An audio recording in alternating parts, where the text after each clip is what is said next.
think one of the biggest challenges in any new fiction is that it's a blank slate. You can do anything. At first that sounds cool, like, hey, you can do anything, but then you realize, wow, I can do anything.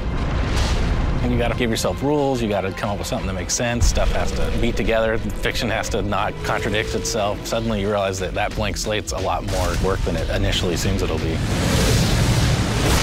Darksiders world was created pretty collaboratively. We all threw in ideas. You can't really pinpoint one originator of everything. As far as how the world plays, all the NPCs, all the different factions and fiction and stuff like that, that was kind of collaboratively made throughout the team.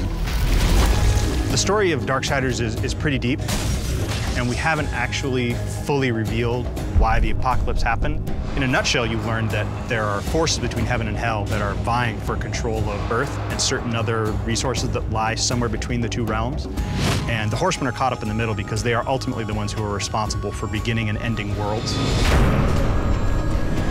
In the first Darksiders, one of the Horsemen, War, gets framed for destroying Earth. There's a conspiracy between heaven and hell.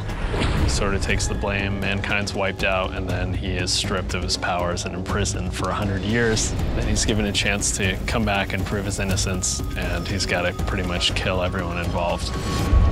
The first game ended in very epic fashion. It was one of the things that players really seemed like the most was that moment when War says, "No, not alone," and you see the broken seal and the comets coming in behind him.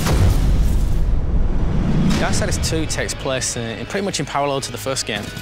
In the time that War is imprisoned by the Council, it kind of happens in that 100 years. The Death's kind of own challenge kind of kicks off in that sort of time.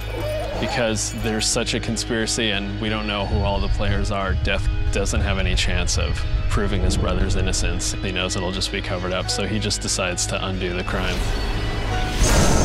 I think the thing that Death finds through this whole trip is redemption.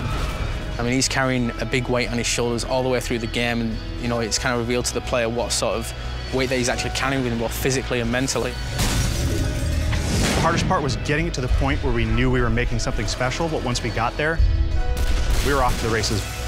We knew it was going to be good.